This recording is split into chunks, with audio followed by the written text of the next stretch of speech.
Hey mom and friends, today we'll be in the kitchen making an easy baked oatmeal breakfast that is simply delicious that I'm sure your family will fall in love with. Make sure to stick to the end of the video because I'm going to give you some food for thought regarding oats. Does it really matter what kind of oats I use in this particular recipe or just in general with baked goods? And what do I do when I realize I figured out I don't have baking powder and I'm midway in my recipe? I've got you covered, so I hope you join me.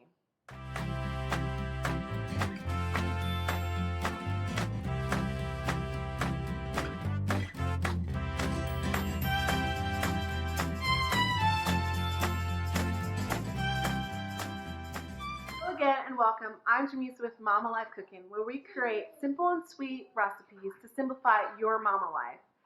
Simple being easy to find, budget-friendly ingredients, and minimal prep and cook time. Sweet being that everything that's created by a mama that's homemade got a little extra ingredient of sweetness. Am I right? And just want to mention anything that I mentioned in this video, ingredients, the recipe, everything will be found in the description below. So don't worry if you don't catch something. And also, I am a mama of 3 littles, so it wouldn't be mama life if I didn't have them in here at some point. So hopefully it doesn't become too much of a distraction. So further ado, let's go ahead and get started. All right, so first I'm gonna preheat the oven, which I've already done, to 350. And then I'm gonna go through our ingredients before we mix, just to let you know. And like I said, all these ingredients will be listed in the description below. But I went ahead and put in my vegetable oil, and this is a 1/2 cup. And then we have 2 eggs. This is 1 cup of brown sugar. Then I have my oats, which I'm gonna actually measure those out with you to show you how we can just put all this in this one bowl to minimize mess and just an extra step. Then we're also gonna use some salt. We're gonna have baking powder and coconut milk. You can use any milk that you choose.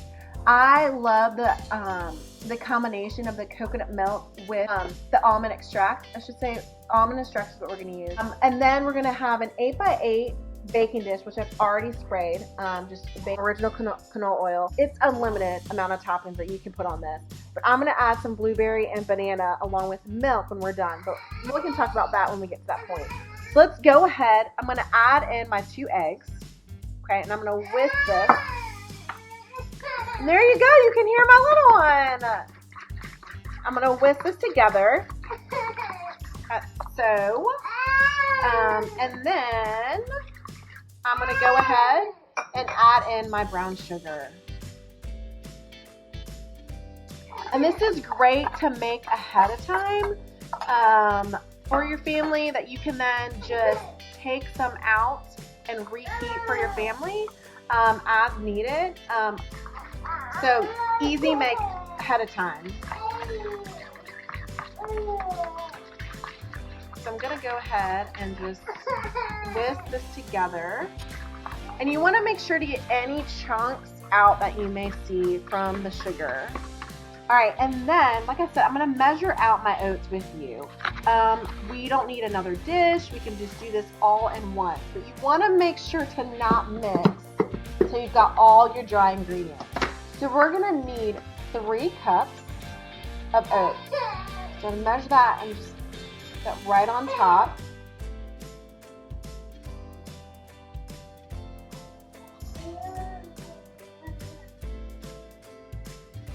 And then we're gonna go ahead and add 2 teaspoons of baking powder.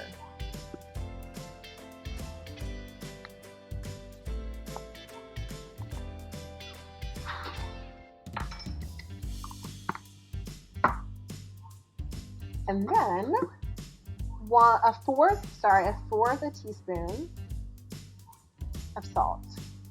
And before you mix that in, you want to take a spoon that has got dry ingredients, and you just want to lightly mix this together on top before you really mix all this together.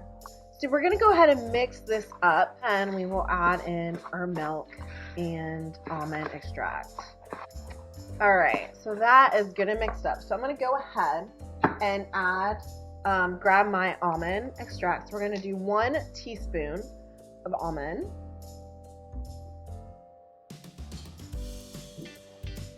together. So I'm gonna go ahead and open this, and we're gonna need a cup. And I also like this because you got this creaminess at the top, which I think adds some of the flavor. So I'm just gonna mix this up a little bit. And we're literally just gonna dump in there the cream and the liquid and all. So 1 cup.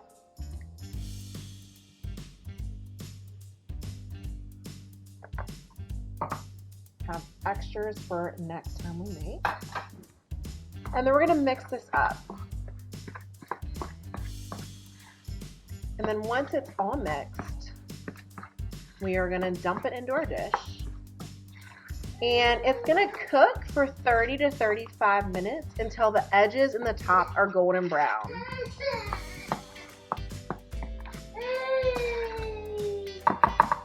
Go ahead and dump this in our dish. Oats over. I'm gonna get you, buddy. And we're gonna go ahead and dump this in our sprayed dish.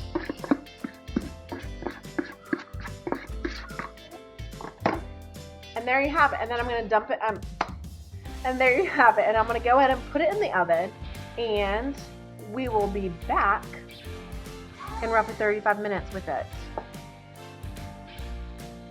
All right, so our timer has gone off, so we're gonna go ahead and get our oatmeal out and see how golden brown it is.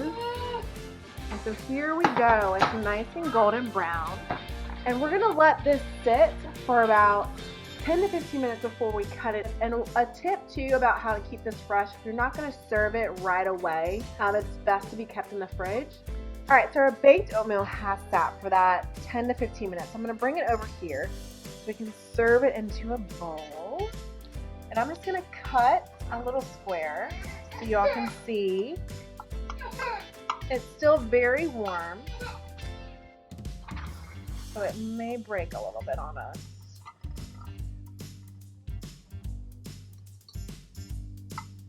Get that a little bit out. It's very moist.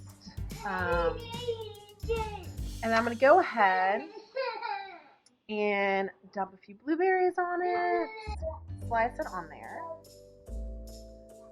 And like I said, the toppings are endless. You could really put anything on here. You could put chocolate chips, you could put nuts, you could just drizzle milk on top, you could do yogurt, you could do anything. All right, so as I promised, that food for thought at the end of this video.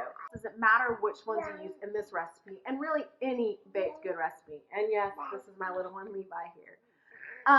It doesn't. You just need to be aware of the differences that each kind of oat is gonna make. So they all are the same. Obviously, your quick oats, because they're quick, they're smaller pieces, they're gonna bake faster. They're also going to create more of a lighter, denser, kind of more cakey substance, which is what I like. And then your old-fashioned oats, which are bigger, they could particularly take a little bit longer to cook, and they're going to give you more of a heartier taste. If you only have old-fashioned oats, it's okay. You can use that, or if you're like me who prefers that kind of more cakey, cohesive, then all you need to do is put them in a blender, and that will break them up into those smaller pieces. And lastly, baking powder. What do you do if you're midway in a recipe and you realize, I don't have any baking powder? So you do need baking soda, and just a little bit of history about baking powder. All it is baking soda mixed with an acid. So when you have baking powder and it gets mixed with liquid, it causes that carbon dioxide reaction to happen, which causes your baked goods to rise. So you do need to have baking soda on hand to be able to do a substitution. But there's tons of things you can use, like cream of tartar. You can use yogurt. You can use lemon, and then vinegar, which I think is the best solution, just because depending on what you're making, and if you add more things that are going to be more of a liquidy substance, it can cause your whole recipe to get off, and you have to rethink everything. So all you need is baking soda and vinegar. White vinegar, preferably, because it's not going to change that taste. For every 1 teaspoon, you want half a teaspoon of the vinegar and 1/4 teaspoon of baking soda. So this recipe that we made had 2 teaspoons of baking powder. So what you would need is 1 teaspoon of baking soda and a half a teaspoon of the vinegar to be able to make this recipe to substitute. I hope that's helpful. If this was a recipe that you enjoyed, give it a thumbs up. If you can relate to this mama life and trying to make quick recipes that are healthy at times and great for your family that they love, make sure to hit the subscribe button, and I hope to see you next time. Thanks.